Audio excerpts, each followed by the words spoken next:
dari Sipil 2003. Hari ini kita dapat speaker dari Pak Meiko Handoyo, salah satu lulusan kita dari Arsitektur Unpar. Tapi sebelumnya kita akan dengar sedikit kata sambutan dari Ketua IAAU, Pak Michael Budiarto. Pak Michael, silakan. Ya, selamat sore semuanya. Selamat sore rekan-rekan. Acara hari ini adalah kerjasama antara Ikatan Alumni Teknik Sipil Unpar dan Ikatan Alumni Arsitektur Unpar. Terima kasih buat Pak Meiko yang telah meluangkan waktunya untuk sharing dengan kita. Kita nggak kerasa ya, udah hampir 2 bulan nih kita work from home. Jadi mungkin banyak dari kita yang udah mulai bosan juga, ada yang mulai kangen juga dengan teman-teman, atau juga ada juga yang bahkan mungkin sudah mulai stres dengan keadaan yang kita alami saat sekarang di masa pandemi ini. Mudah-mudahan acara hari ini dapat memberikan sedikit pencerahan bagi setiap kita dan dapat mendatangkan manfaat bagi usaha kita di masa depan, khususnya bagi yang berusaha dan berinvestasi di sektor properti. Saya tidak berpanjang-panjang lagi. Mungkin silakan mengikuti acara ini kembali. Saya kembalikan kepada moderator. Oke, thank you Pak Michael. Seperti yang semua rekan-rekan sekalian yang udah terima flyer ataupun undangannya, judul kita untuk yang hari ini memang kita membahas mengenai tantangan bisnis properti di tengah pandemi. Dan sebagai speaker utama kita ya hari ini adalah Bapak Meiko Handoyo Lukmantara. Beliau saat ini menjabat sebagai Senior Direktur di Ciputra Group.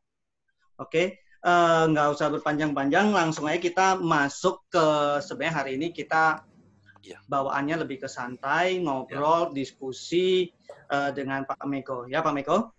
Ya, sip. Ya. Oke. Bro Hansen, sorry, kuesioner dulu sebelumnya. Oh ya, oke.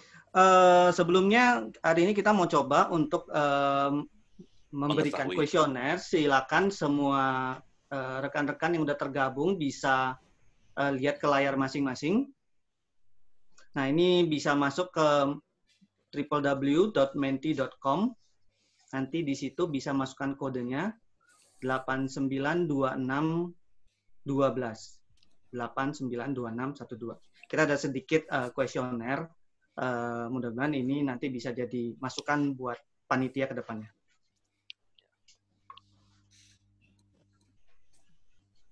Ya, pertanyaan pertama kita lebih kepada ya kita tahu ini majority alumni arsitek dan sipil Unpar, tapi kita juga banyak tahu dari sipil ataupun arsitek Unpar banyak berkecimpung tidak hanya di dunia konstruksi.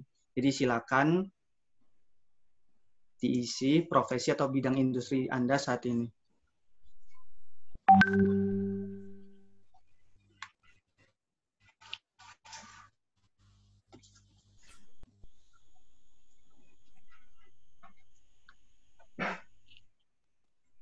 Oke, sudah 61 peserta yang mengisi kuesionernya. 71, 70. Oh, 70, sudah 70.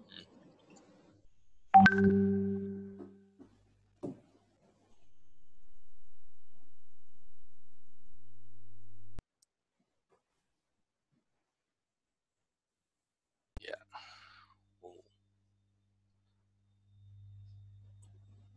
103.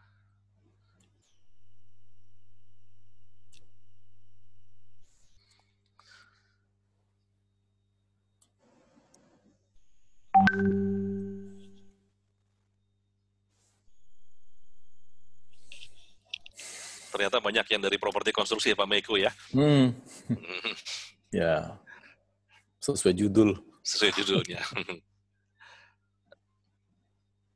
Oh, ada di luar itu ada yang gede juga berarti yang tidak ada di daftar. Kalau konsultan masuk di mana ini? Selain yang disebut Pak. Jadi kita hanya yang ada 6 ini nih. Kemungkinan konsultan di situ ya. Ya.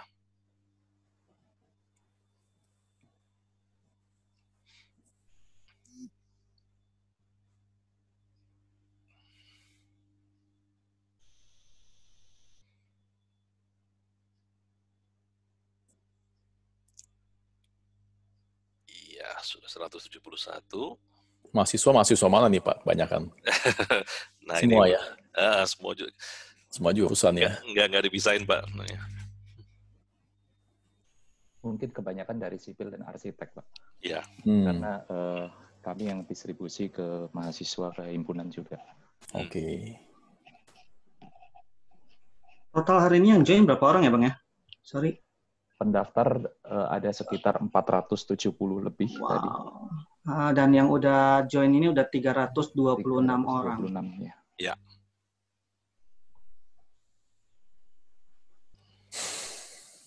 Wah. Oke. Berarti sudah ini ya. Oke. Bergerakkah angkanya? Oke, masih ada nambah ya. Oke, sudah 187. Lanjut. Sudah 50% gitu. Ya. Oke, nanti kita ini. Tapi udah kelihatan ya profilnya, Pak ya? Ya, terima kasih ya. Pak. Oke, ini yang kedua, ini adalah mengenai apakah sudah berapa kali Anda mengikuti webinar atau talk show-nya IATS. Ya, kan kita sudah, ini sudah yang keberapa nih? 7 ya? Ke-8. Ke-8 ya, ke-8 ya. Betul.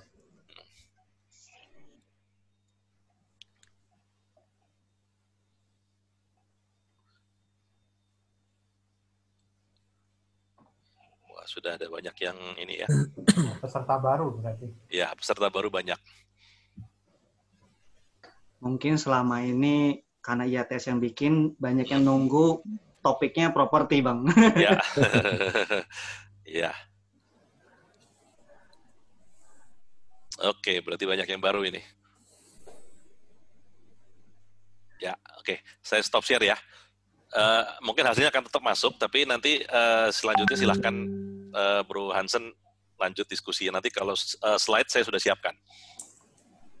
Oke, baik. Kalau begitu, ya. Oke, thank you. Itu kurang lebih hari ini peserta yang hadir, partisipan.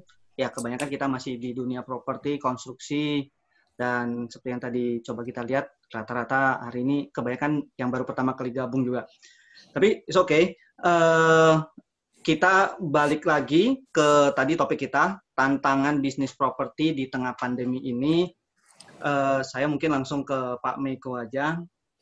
Mungkin dari Pak Meiko sendiri ada sedikit tanggapan mengenai kondisi properti saat ini. Apalagi kalau misalnya kita banyak membaca, salah satunya kemarin kita sempat diskusi, Pak, catatan dari Nielsen itu nunjukin sektor usaha yang perkembangannya yang mengalami minus itu adalah properti. Dari Pak Meiko sendiri, mungkin ada sedikit elaborate ataupun informasi, Pak? Ya, sebelumnya selamat sore, salam sehat selalu. Ya, untuk sore, para sahabat alumni dimanapun Anda berada. Sore, Pak. Terima kasih juga sebelumnya kepada panitia yang telah mempercayakan saya untuk sharing pandangan dan pengalaman sebagai salah satu pelaku properti di tanah air. Sekali lagi di sini kalau menurut saya hematnya ini adalah sebetulnya forum komunikasi bertukar pikiran lah sesama alumni. Jadi saya juga tidak menganggap diri saya lebih pandai gitu ya. Dan nanti moderator seperti tadi kita sepakati, silakan nanti juga kalau memang ada dari peserta yang ingin mengungkapkan satu ide, saya kira mungkin harus dikasih kesempatan juga. Kenapa? Karena situasi pandemi ini kan sebenarnya adalah unprecedented. Jadi kita nggak pernah terbayangkan sebelumnya, dan kita pasti semua nggak siap. Kira-kira itu. Jadi kita belum siap lah untuk menghadapi ini. Kita hanya mencoba-mencoba, dan kita mencatat mana yang baik, kita lanjutkan, yang jelek kita tinggalkan. Baik, saya mungkin mulai dengan slide saja supaya tertuntun ya. Mungkin Pak Daniel bisa bantu saya di show apa slide-nya, Pak? Ya, baik. Saya tampilkan ya, Pak, slide-nya. Ya, kita langsung ke slide nomor 2 aja, Pak. Oke, yang ini, Pak. Ya, jadi kawan-kawan mungkin sudah bosan juga ya mendengar kalau membaca ini. Tapi menurut saya, kita mesti melihat juga gambaran umum, ya apa sih dampak COVID-19 ini terhadap kita semua. Ini catatan yang saya kompilasi, ya catatan dari IMF kalau kita lihat di situ bahwa sebenarnya ekonomi dunia sudah mengalami kontraksi Dan untuk emerging market sebenarnya masih agak lumayan ya, hanya 1% berkurangnya begitu ya. Maaf, saya mungkin harus sedikit mengganti tampilan saya.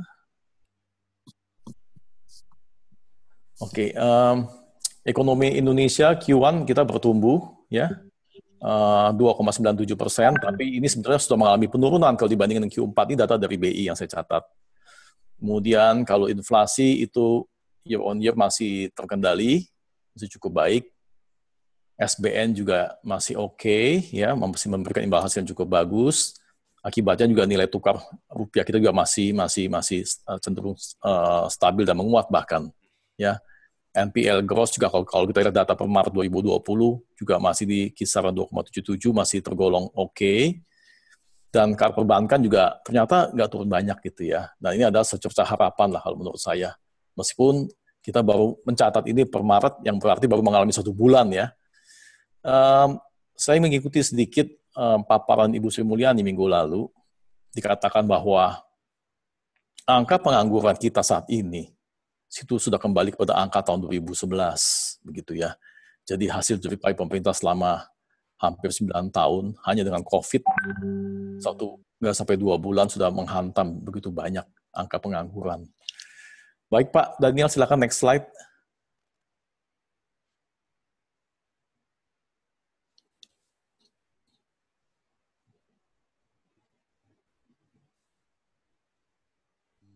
Oke, ya. Ya, saya mau minta maaf sebentar, ini bagaimana cara saya untuk mengganti tampilan saya sebentar ya. Baik. Nah, bagaimana dampaknya terhadap bisnis properti khususnya ya? Kalau kita lihat, ini pengamatan kami sepintas bahwa hampir semua jenis pengembangan properti saat ini semuanya terkena dampak negatif ya. Mudahnya sih kita lihat kalau dari sisi penjualan, ya tidak ada lagi penjualan baru, khususnya di bulan April lalu. Itu relatif hampir zero, kalau kita lihat hampir zero ya, tidak ada. Kemudian untuk penjualan existing, beberapa developer kan juga melakukan penjualan dengan financing dari in-house dan juga dengan KPR. Mereka melakukan pembatalan. Mereka mengatakan kita mesti tunda karena income saya nggak tahu ke depan perusahaan kami terdampak dan seterusnya. Ya, jadi itu bagi developer yang melakukan financing kepada customer-nya juga tidak sedikit customer datang kepada developer untuk meminta reschedule untuk financing. Ya, lalu bank so far juga di dalam proses kredit yang ada, yang kami lihat, juga sempat mengalami penundaan. Meskipun akhir April kelihatannya sudah mulai kembali berproses, tapi tidak semua bank. Ini menunjukkan juga kekhawatiran dari pihak bank ya mengenai kemampuan daripada nasabah yang mungkin sebelumnya dinilai baik, kemudian dengan keadaan kayak begini bisa menjadi berubah. Ini sangat mengkhawatirkan kita juga. Nah, lalu hal yang lain adalah ini data dari Apindo dan Ray yang kami catat bahwa bisnis properti ini melibatkan 38 sektor ya yang secara terkait langsung dan 137 yang tidak terkait langsung, total 175 sektor industri terkait ya, di mana melibatkan 30,3 juta pekerja ya. Ini sangat mengkhawatirkan kalau bisnis ini ambruk bagaimana ekonomi Indonesia, karena kita percaya bahwa properti adalah salah satu lokomotif gerbong ekonomi. Next slide. Nah, maaf yang slide sebelumnya apa ya? Respon. Oke. Ya, next. Nah, kita lihat satu persatu ya ke bagian per bagian subsektor. Kalau di residential ini sudah pasti yang tadi saya sampaikan ya, pembeli segmen end user akan berpotensi menunda. Kalau yang sudah membeli bahkan bisa membatalkan karena kekhawatiran income dia. Kalau untuk segmen investor ini akan lebih menunda lagi dan melihat keadaan. Dan ada pilihan sekarang di pasar secondary yang mungkin juga banyak harga yang dibanting.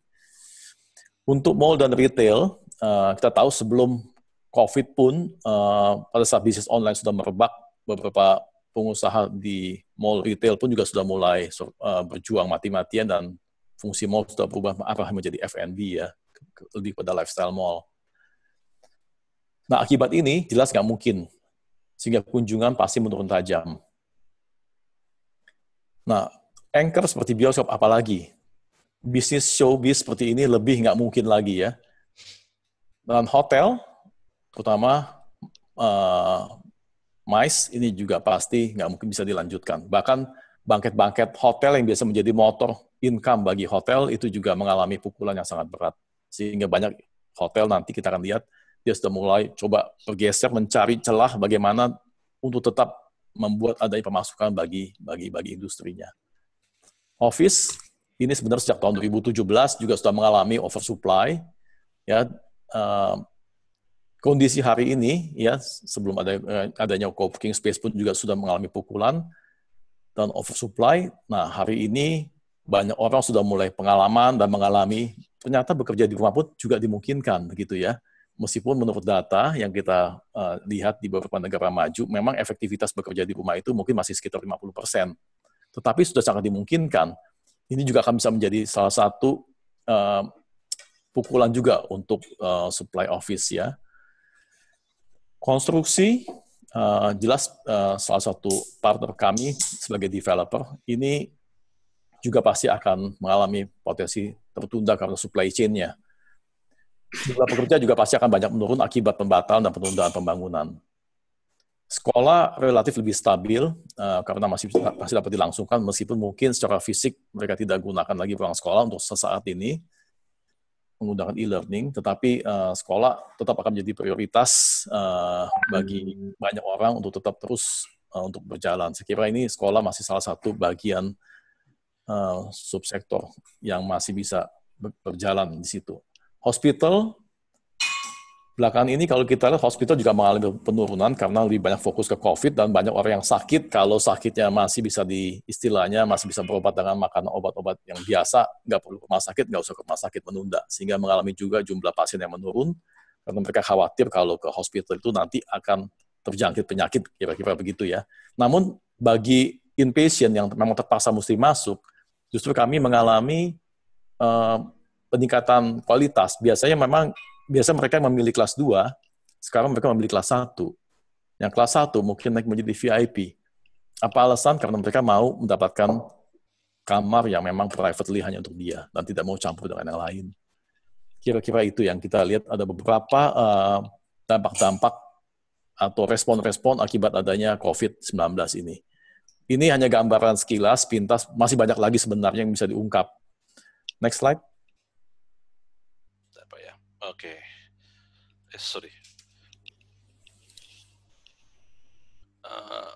Oke, yang ini Pak. Ya.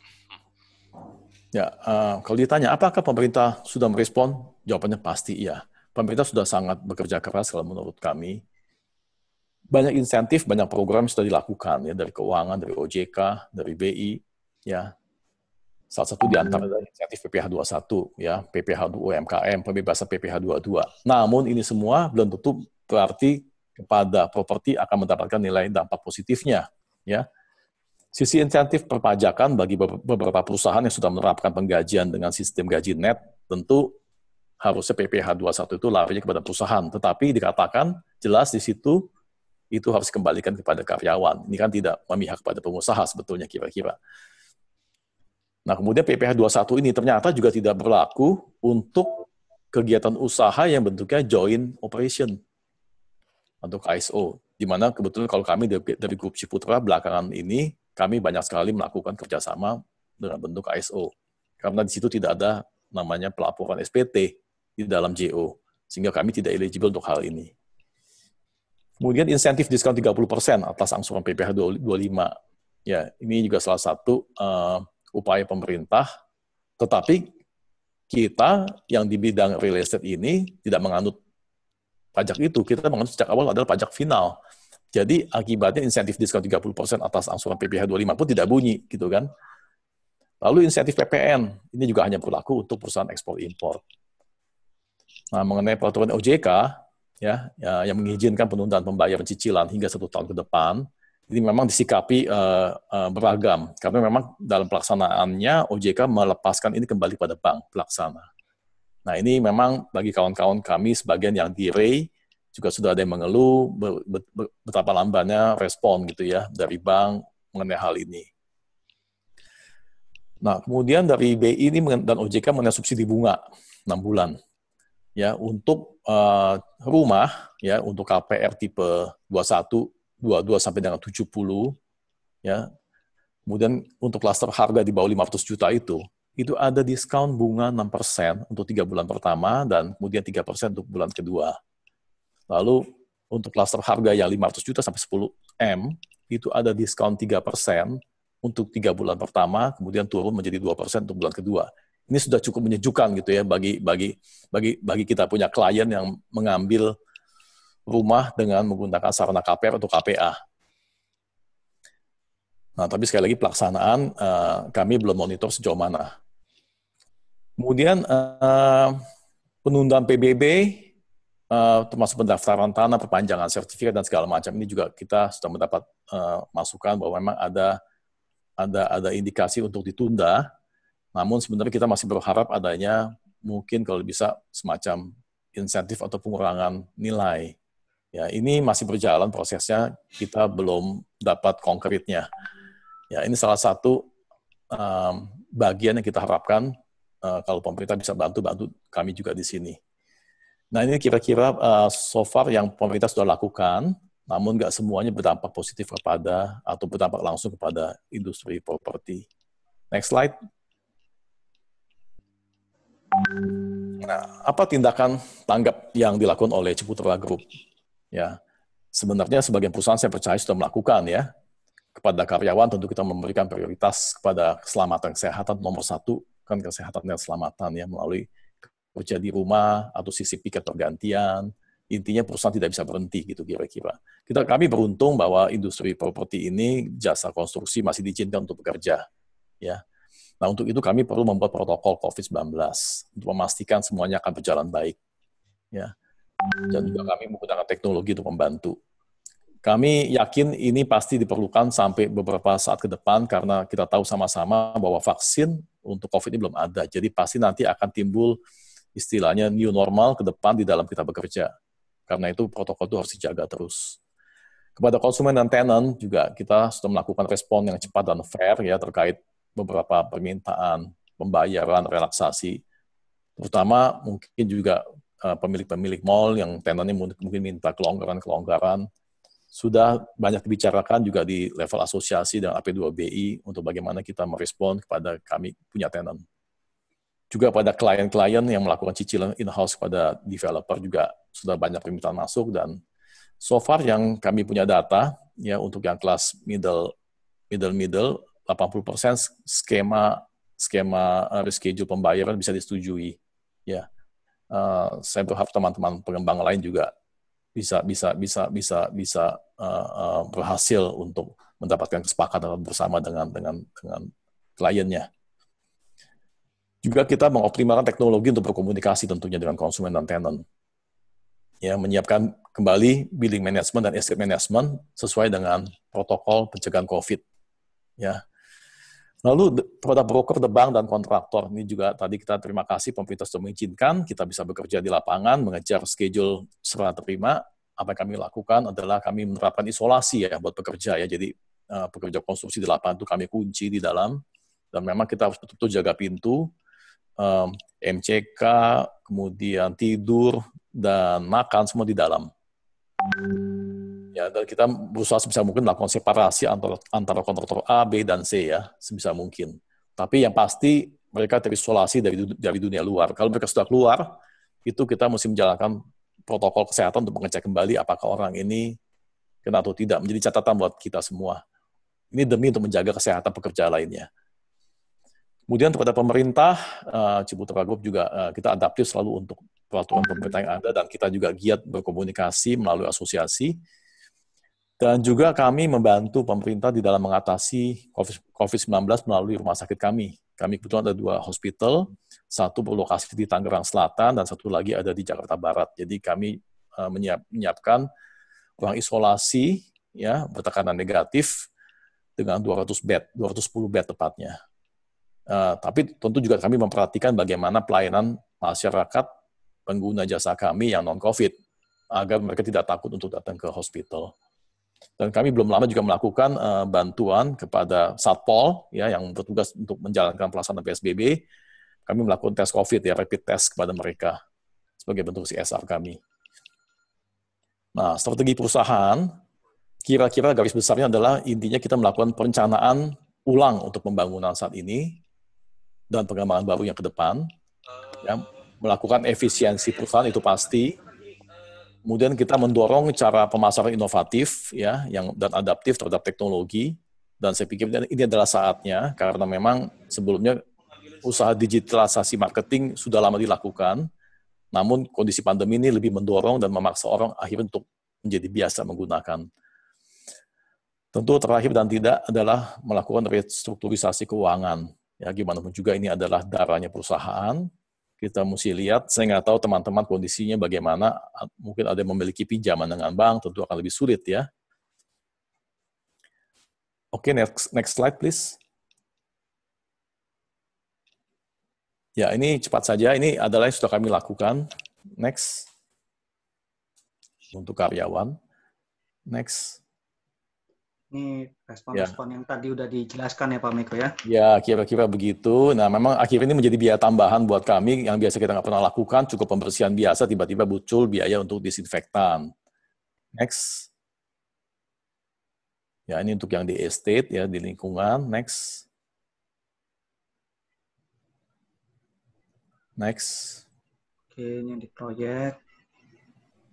Ini hospital ya, jadi ada 2 hospital yang membantu. Next.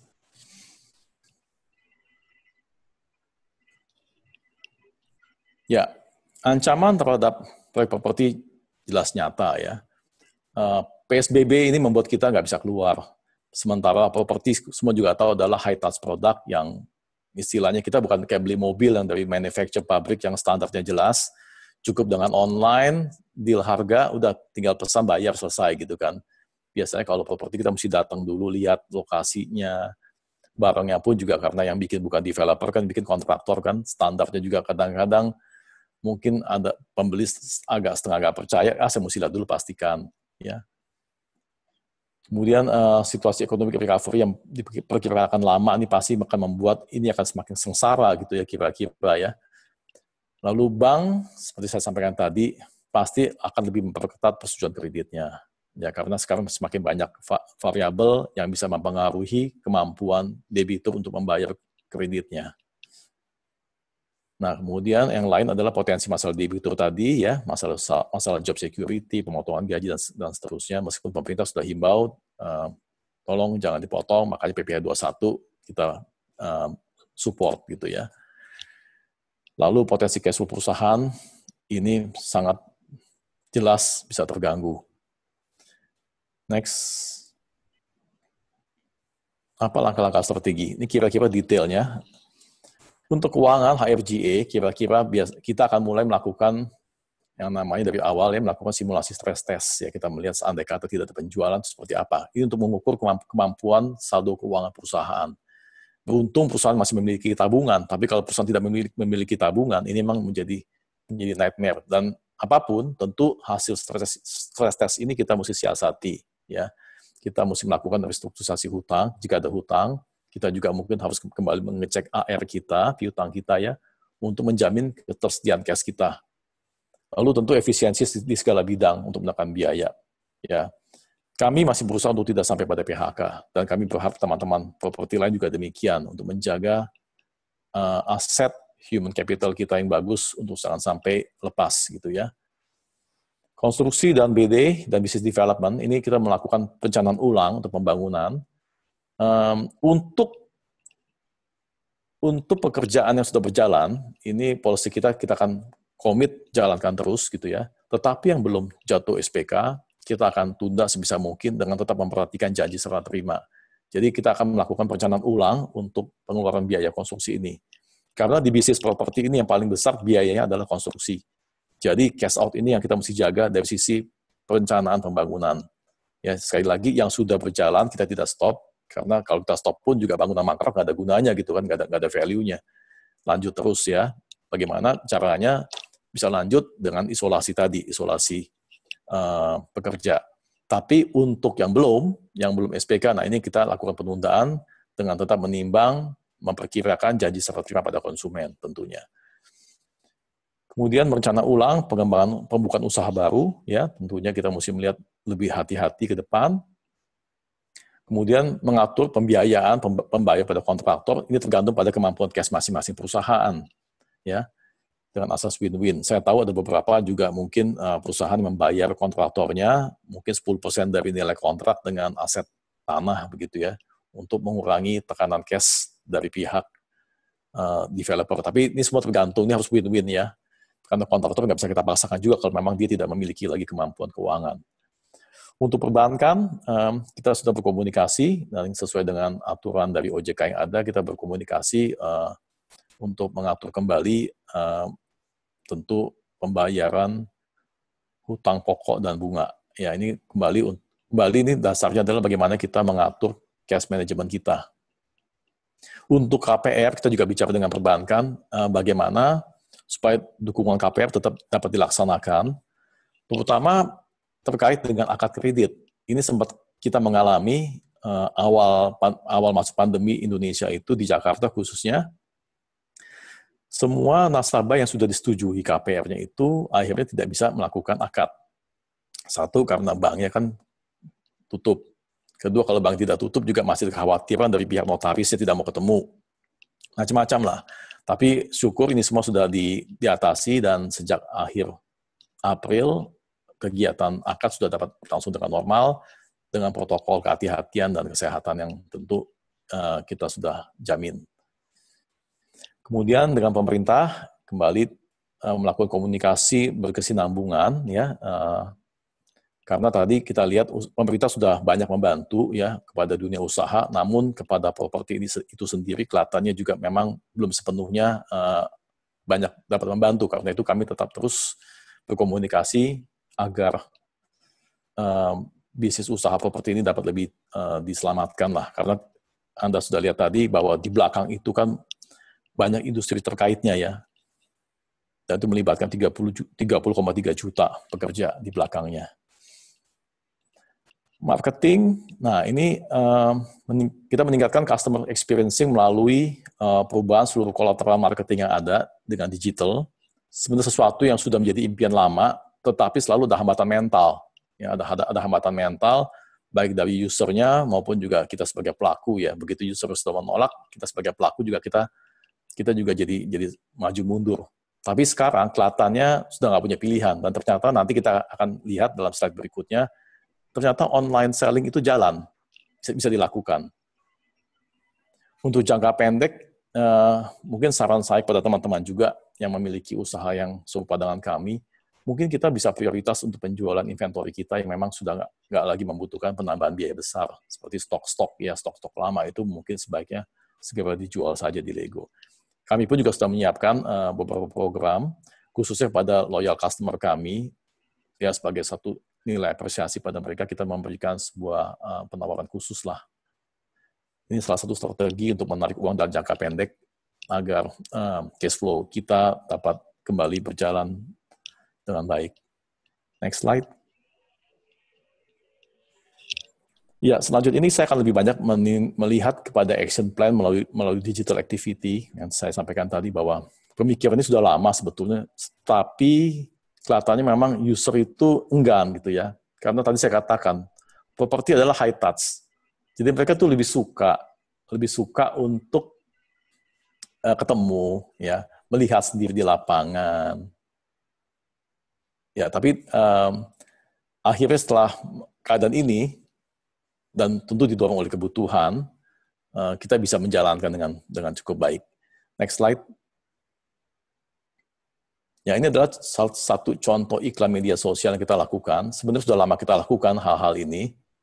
Ya, mungkin dapat saya simpulkan begini ya. Sebelum terjadi pandemi COVID, beberapa proyek properti, khususnya untuk yang menengah ke bawah ya, rumah kecil atau affordable housing, penjualan melalui iklan media sosial itu cukup efektif. Ya, tapi tetap di sisi pengambilan keputusan untuk membelinya tetap harus datang ke lokasi. Tetapi sebagai media iklan, untuk memasarkan produk harga rumah yang murah atau affordable itu sudah efektif. Next slide. Ya, belakangan kita melihat bahwa iklan berbayar dengan menggunakan Google Display Network ini lebih bagus. Jadi dengan kondisi pandemi sekarang, di mana memang dipaksa kita juga harus melakukan teknologi, ke depan ini kelihatannya menggunakan iklan Google Display Network ini bisa menjadi pilihan yang baik, dan memang alokasi belanja untuk iklan itu bisa, atau belanja marketing bisa kita alihkan lebih banyak ke sini. Next. Ini cuma contoh iklan AdWords. Next.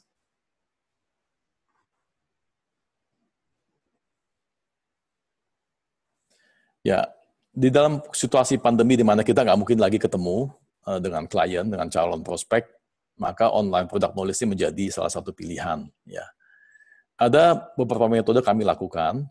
Kalau untuk penjualan retail biasanya para sales sudah cukup kreatif, mereka membuat sendiri YouTube ya pribadi yang mereka kirimkan pada klien-kliennya, mereka telepon begitu ya.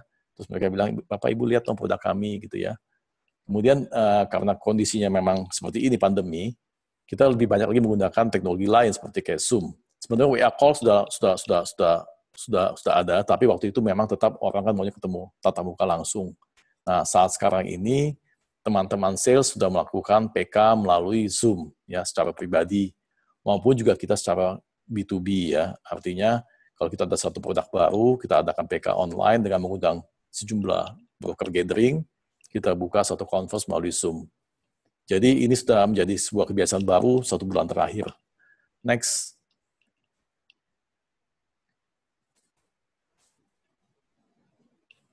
Ya, silakan next. Ya, nah untuk online event, ini sebetulnya begini. Kita di tengah pandemi ini kan kita juga ingin posisi Ciputra itu terlihat eksis gitu ya. Kalau di dunia televisi kan kita sering mendengar Agus Dayu memiliki jadwal rutin Sabtu, setiap Sabtu siang gitu ya, melalui salah satu channel TV di tanah air, dia jualan properti.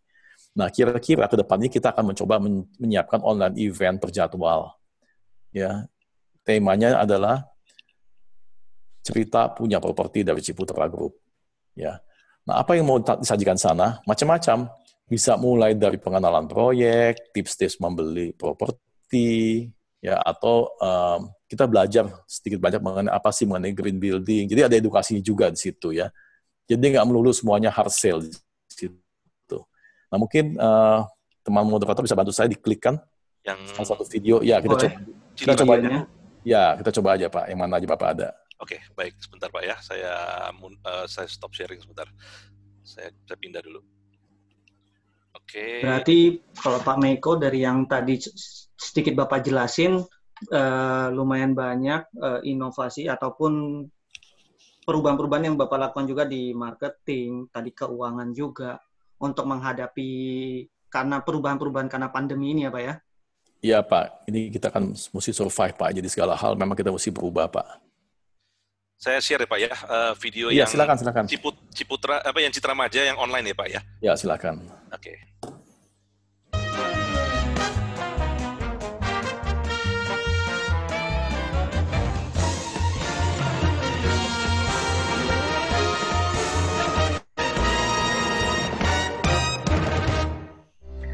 Hai, selamat pagi. Selamat menyaksikan Ciputra, cerita punya properti dari rumah aja. Bersama saya, Yance Onggo, Marketing Director dari PT Ciputra Residen.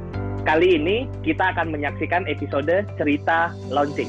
Di tengah situasi pandemi COVID-19 yang terjadi di Indonesia, kami Ciputra Group tetap melihat akan adanya peluang dan kebutuhan akan rumah yang berkualitas di masyarakat. Sehingga ditunjang dengan tim yang handal, sistem pemasaran yang inovatif, serta kemajuan teknologi yang lebih handal dan aman, maka kami menerapkan metode pemasaran dan transaksi pemilihan unit secara online. Baru-baru ini, tepatnya tanggal 18 hingga 26 April 2020 yang kemarin, salah satu proyek township kami di Barat Jakarta, Citra Majaraya, telah menerapkan metode pemasaran dan transaksi pemilihan unit secara online. Hal ini mendapatkan sambutan dan antusiasme yang begitu luar biasa dari masyarakat, dibuktikan dengan keberhasilan Citra Majaraya membukukan penjualan lebih dari 500 unit dengan nominal 130 miliar dengan metode pemasaran dan transaksi pemilihan unit secara online.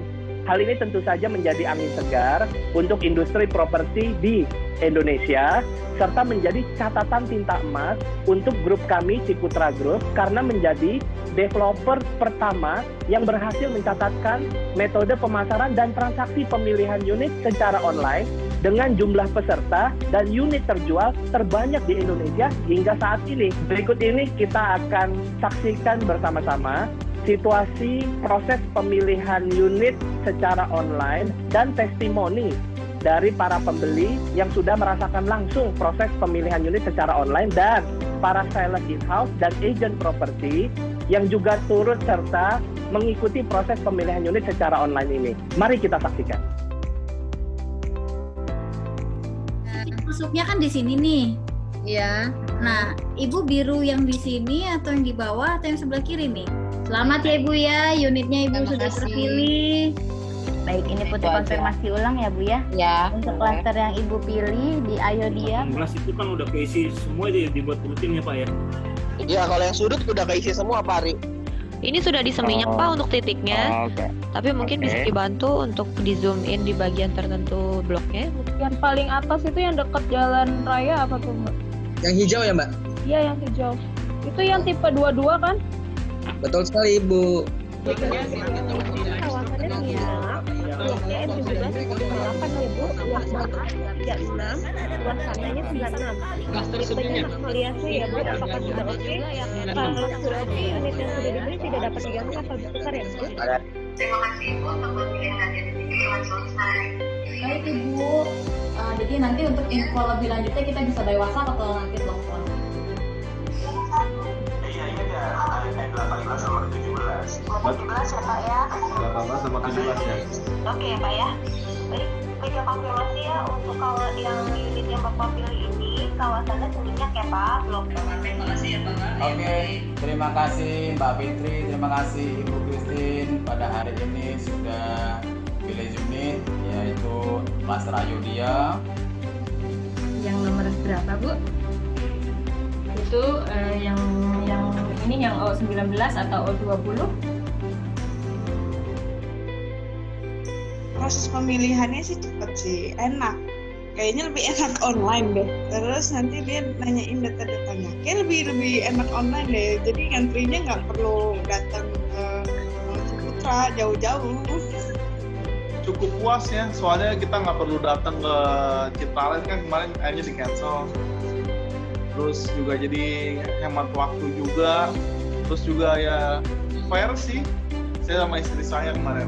Saya pikir tadinya nanti kurang jelas atau gimana, tapi ternyata sama aja sih, dijelaskan sama salesnya dengan baik, terus kemudian pemilihannya juga jelas gitu, yang saya pilih, terus kemudian interaksinya juga jelas sama dengan sales dan pemiliknya sih gitu. Kan saya juga kerja ya, pastinya kebantu banget pemilihan unit online, jadi efisiensi waktu juga, malah juga lebih jelas, detail. Ya. Saya kembali ke slide ya. Ya, tadi kan kebetulan acaranya acara online selling ya. Saya ada miss teknis sedikit nih. Tadi saya menunjukkan mengenai online event, tapi yang ditampilkan adalah online selling, nggak apa-apa.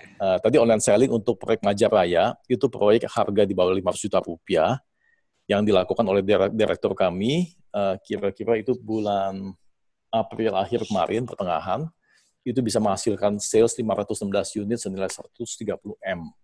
Ya, orang udah bilang ya, jelas saya Pak, mungkin rumah kecil kali Pak ya. Ini ada lagi satu lagi, kita punya activity di awal Mei, sama juga online selling untuk rumah di Jakarta seharga 2 miliar ke atas. Mungkin di slide sampingnya ya, bisa coba diklik Pak Daniel.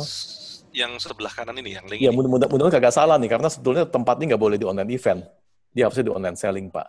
Atau bisa... Yang ini kayaknya online selling yang ini Pak. Yang tadi satu lagi yang kalau tadi saya lihat kalau gitu Bapak pindah slide dulu, Bapak pergi ke online selling dulu Pak, supaya kita nggak bolak-balik nanti. Di slide berikutnya Pak, di online selling Pak. Citra Towers ya? Ya jangan, nanti Bapak kita kembali ke online event kemudian. Kita sekarang ke online selling dulu Pak, supaya kita langsung menyelesaikan semua online selling ini. Yang tadi ya? Yang tadi berarti ya Pak ya? Enggak, yang bawahnya lagi Pak, slide next. Oh, slide next yang ini berarti? Online selling, itu ada di slide... Oh ini? 20 ya? Yang ya, ini Pak? Bapak klik yang Citra Garden Puri Pak. Oke. Ya.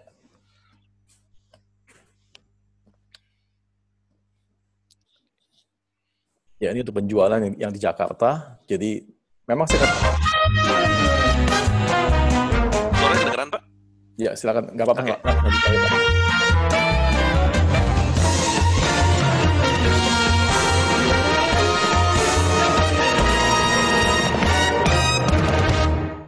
Hai, selamat pagi.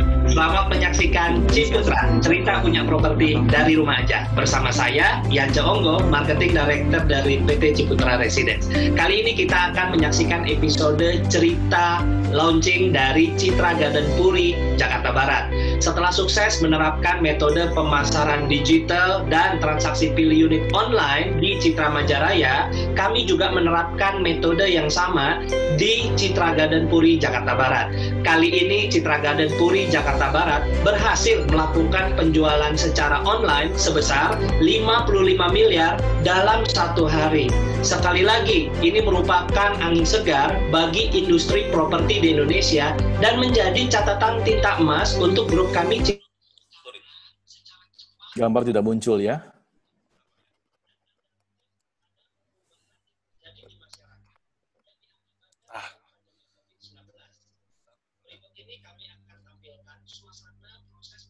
Unit secara online dan testimoni dari pembeli, sales, dan agent properti mengenai pengalamannya mengikuti pemilihan unit secara online di Citra Garden Puri, Jakarta Barat.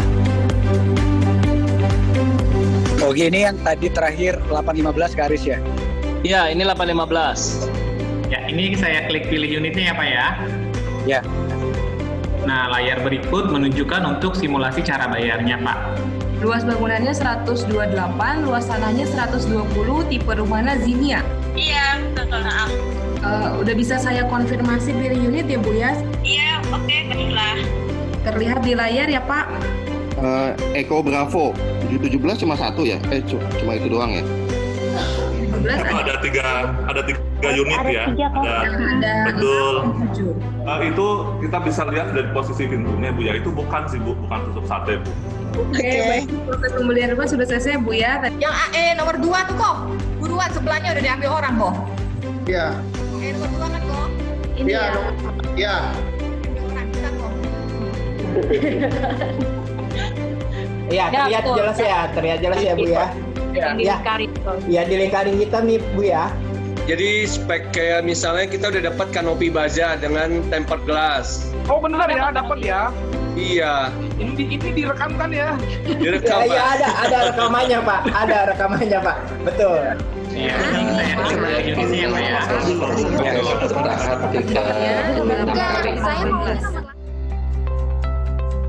Pertama sih cepat banget, terus mudah. Jadi kita langsung dipandu dengan baik, terus prosesnya sampai selesai sih jelas. Saya pertama kali online loh untuk ini pemilihan unit.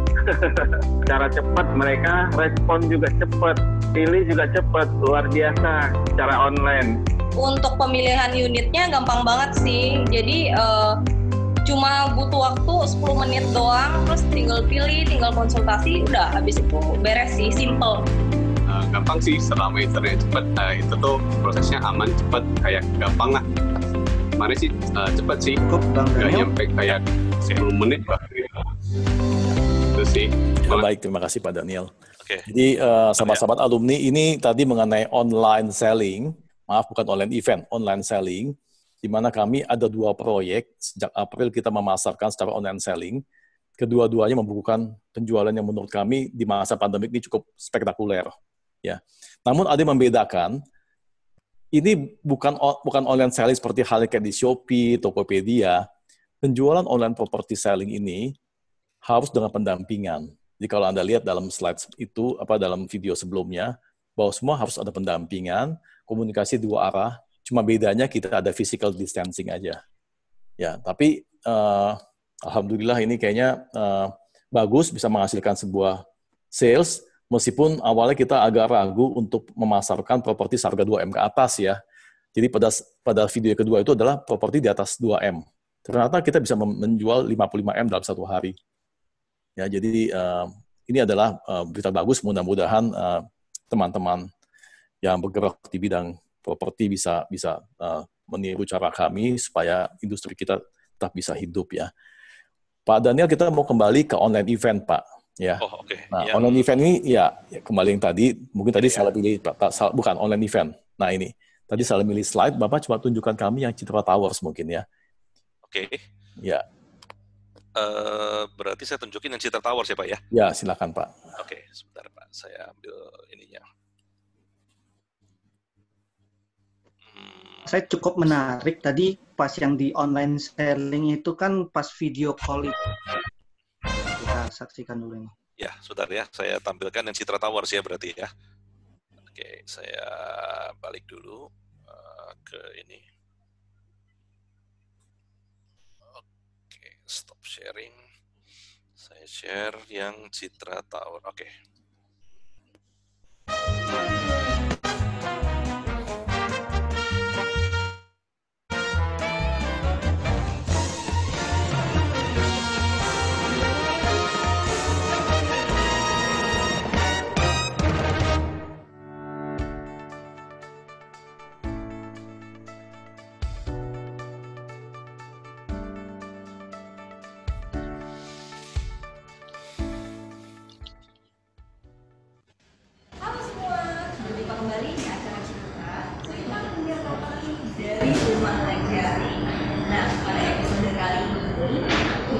Sudah berada di salah satu proyek baru yang berlokasi di Jakarta Pusat, yaitu Citra Towers Kemayoran. Nah, saat ini saya Airin bersama rekan saya Judit nanti akan mendampingi Anda. Kita akan membahas seputar Citra Towers Kemayoran, dan saat ini kita sudah berada di salah satu fasilitas utama Citra Towers Kemayoran, yaitu Citra Experience. Hai Judit. Hai Airin. Ini aku sudah pesankan kopi loh buat kamu. Oh, makasih. Gue, aku baru tahu loh di sini ada tempat komersial area di tengah perkantoran. Asik banget. Aku bisa nongkrong, hangout, makan, semuanya lengkap di sini. Nah, itu jadi aku sudah kasih tahu kamu. Kamu tahu di sini fasilitasnya komplit banget. Makanya itu yang jadi salah satu alasan kenapa terus aku mau pindah ke sini. Kita bisa banyak banget nikmatin fasilitas di sini. Ada terus kemudian ada gym, ada supermarket, kita bisa nonton di bioskop kayak seksi. Wah, benar banget ya. Aku pengen dong tanya-tanya tentang Citra Towers Kemayoran. Kamu bisa bantu? Oh, boleh. Kita akan ketemu dengan Pak Michael aja ya, boleh? Nah, kamu bisa tanya banyak hal ke beliau. Bentar ya. Oke.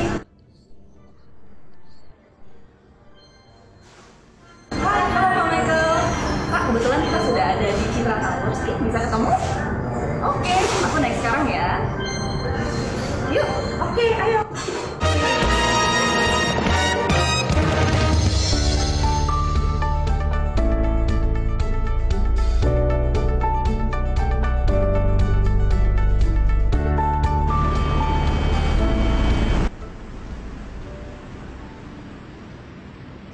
Halo Pak Michael. Hai Vin, halo. Hari ini aku dengan rekan Judit. Halo Judit. Hai Pak Michael. Tadi kita lagi ngobrol-ngobrol nih Pak, kan Citra Towers Kemayoran. Kita ngobrol di lounge aja yuk. Yuk, boleh.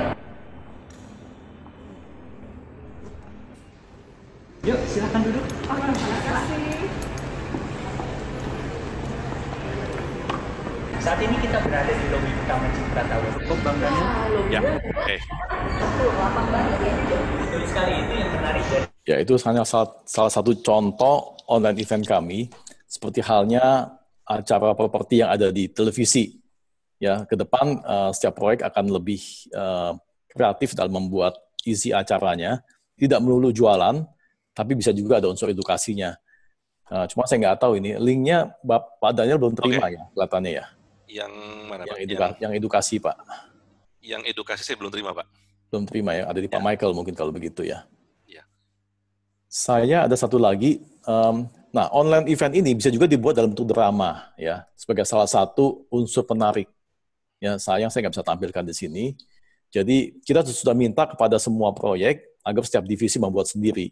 Apa yang Anda baru saksikan tadi semua, itu adalah semua production in-house semua. Kita tidak memakai aktor luar, semua dibuat sendiri.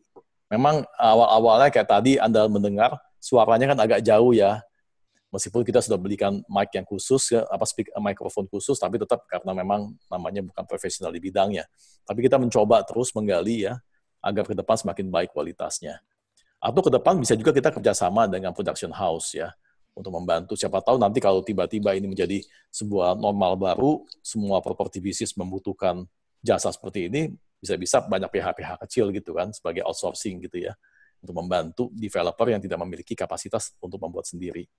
Tapi kami melihat ke depan ini akan menjadi salah satu channel menarik. Ya, seberapa menariknya kita membuat tergantung dari konten, konsep, dan tentu jam tayang juga penting ya. Kapan kita mesti melakukannya.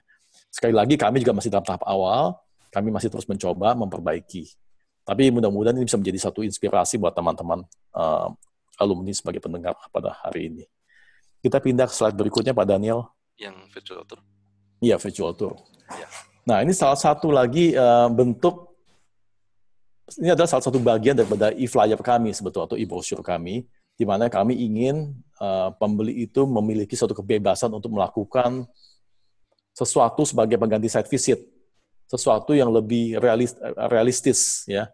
Bagi properti yang sudah memiliki rumah contoh, ini akan lebih menarik, karena kita nggak harus lagi membangun di dalam image 3D rekaan, tetapi ini kita bisa memberikan sesuatu yang nyata. Di sini kita bisa walk through ya, kita bisa memilih dena di mana, kemudian kita bisa melihat situasinya secara realistik. Mungkin bisa dicoba, mungkin Pak Daniel bisa coba mau ngoperasikan untuk saya. Klik ini Pak ya. Ya, silakan Pak, diklik Pak.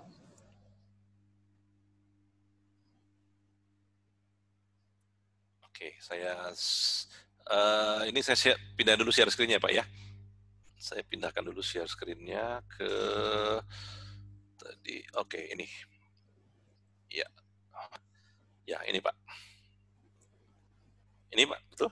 Ya, silakan Pak. Bapak klik itunya lingkarannya Pak. Ya. Lingkaran di lantai Bapak klik Pak. Oh, lingkaran di lantai, ya.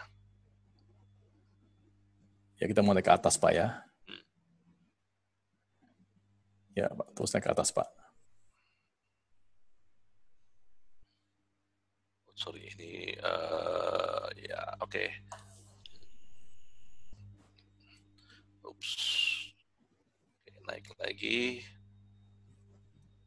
Ya, ini nanti bisa dipandu oleh sales-nya atau juga customer bisa langsung klik website setiap proyek dan melihat layanan virtual seperti ini. Ini Pak Daniel suka ke WC nih kelihatannya nih. Pak, kita balik ke kamar utama Pak. Oke, baik Pak. Jangan ke WC Pak. Jangan ke WC ya. Oke Pak. Oke. Ya, itu dia. Ke kanan ya Pak. Ya. Ya. Ya, Bapak klik lantainya. Coba Bapak kasih lihat Pak suasananya Pak. Oke, jadi ini berarti salah satu kita Bapak dimainkan Pak, Bapak bisa lihat ya suasana high ceiling-nya seperti ini.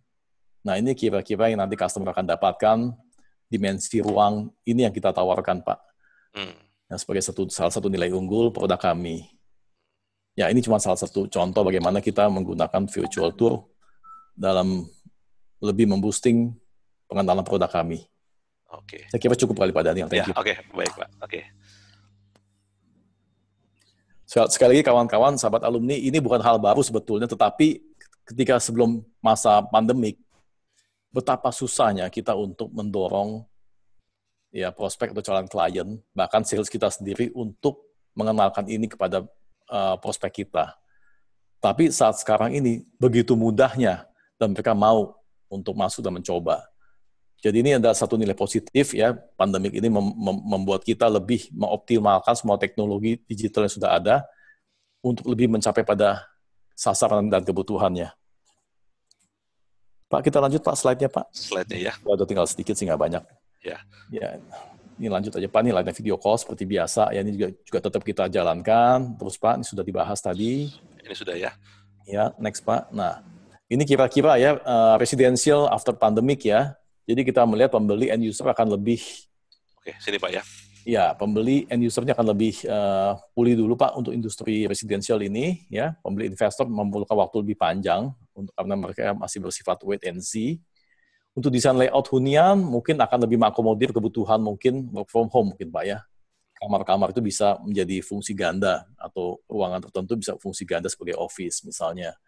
Satu lagi saya pikir juga mungkin di entrance itu kemungkinan mungkin ada tempat titip sepatu ya seperti kayak di Jepang, di Korea. Mungkin akan lebih ke sana karena kita akan lebih higienis nantinya.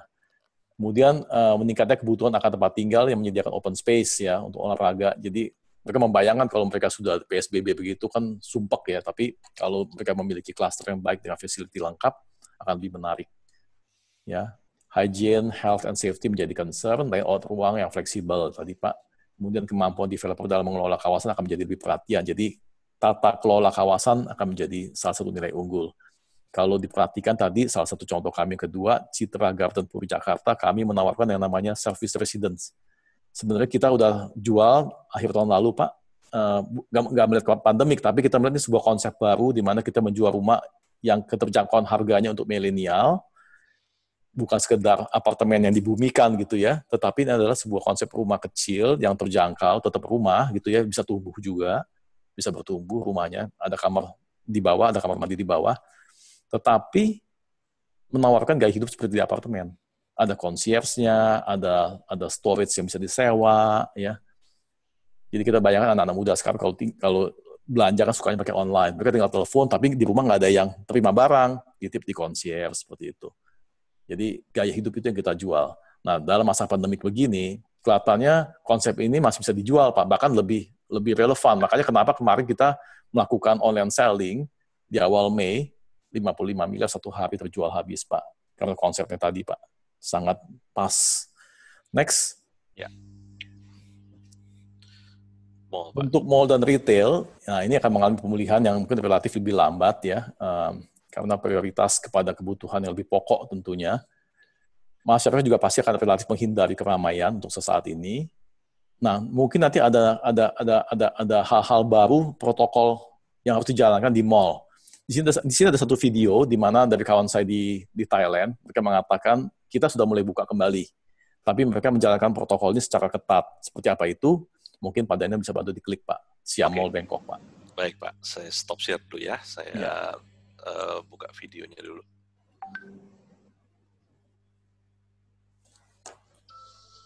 Bentar ya. Oke, videonya sudah siap.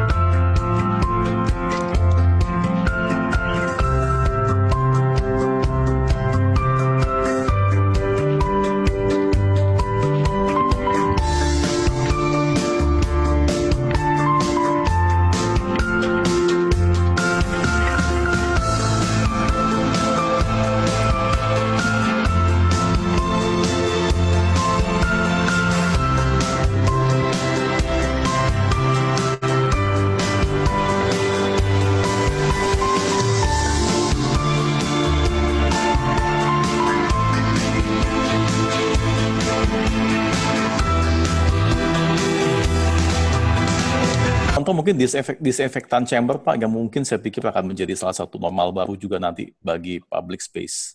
Oh, oke. Sebentar, Pak ya. Disinfektan chamber ya. Ya, ini saya dapat bahan dari kawan yang di Malaysia dan dia sudah produksi secara komersial. Berarti kurang lebih ini protokol-protokol baru yang akan muncul di dunia retail properti juga ya, Pak ya? Kelihatannya begitu ya. Kalau sekarang kan X-ray menjadi kebiasaan ya, mana-mana pakai metal detector. Nah, ke depan tambah lagi ini mungkin ya. Ya, ini Pak.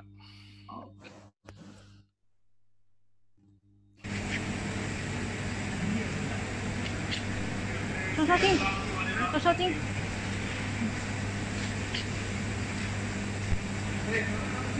Các thính nghi thính này này.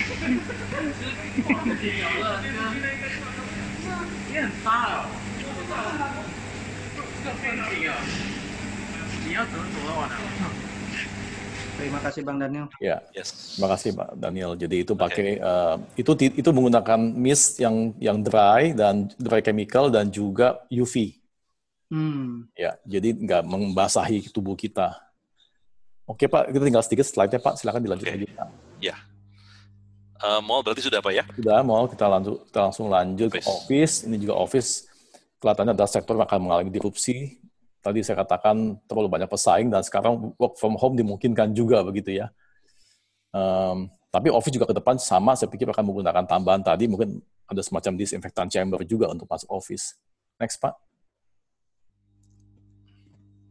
Ini 7P after pandemic, saya kira mungkin by product.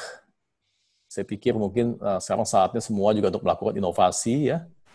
Bagaimana menyesuaikan terhadap perubahan, kemudian pricing juga segmen makin sensitif ya, akan mudah dibandingkan, dibutuhkan satu intangible benefit yang lebih gitu ya di dalam memasarkan sebuah produk, nggak cuma harga. Online dan offline ya untuk place ya akan semakin menggantikan cara konvensional. Kemudian untuk promotion belanja iklan online kelihatannya akan lebih mendapatkan porsi besar. Ya kalau dari physical evidence kita pikir online dan offline saling memperkuat customer journey.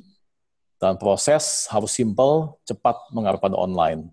Untuk people, tentu tim internal kita, CRM ya, Customer Relationship Management, kepada komunitas terutama, mungkin berbasis apps. Ya, jadi ini salah satu yang harus ke depan difokuskan setelah pandemik ini.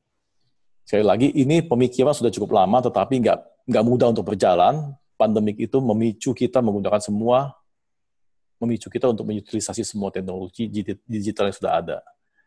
Kira-kira demikian. Terakhir sekali mungkin saya menyinggung sedikit mengenai hotel kami, Pak. Silakan next slide, Pak. Ini sekaligus mungkin mau promosi juga saya nih. Jadi Raffles adalah hotel berbintang kami juga terdampak.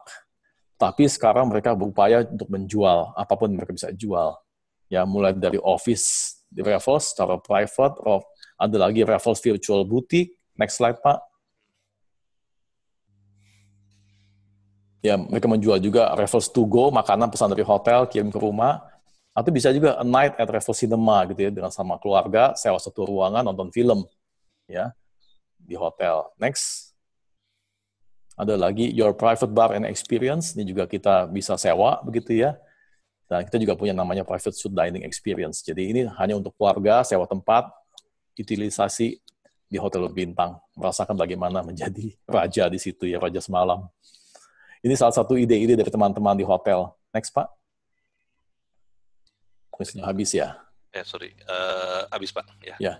Baik, sahabat alumni, saya pikir itu yang saya bisa share hari ini. Mudah-mudahan bisa memberikan suatu inspirasi. Saya sangat senang jika dari sahabat alumni mungkin yang bisa memberikan masukan, karena saya juga masih belajar untuk hal ini. Sekali lagi, situasi pandemik adalah situasi unprecedented. Tak ada yang menduga sebelumnya. Oke. Thank you Pak Meiko. Ini sebenarnya kita udah terima cukup banyak pertanyaan Pak. Ini akan ditampilkan atau saya bacakan saja Bang Novi? Oke, saya coba bacain. Ini ada satu pertanyaan nih Pak Meiko. Ini dari Pak Muhammad Effendi, alumni sipil 87, sekarang di MRT Jakarta. Dia nanya mengenai berapa persen sih penurunan nilai jual apartemen jika dengan kondisi saat ini di kota, Pak, yang terjadi?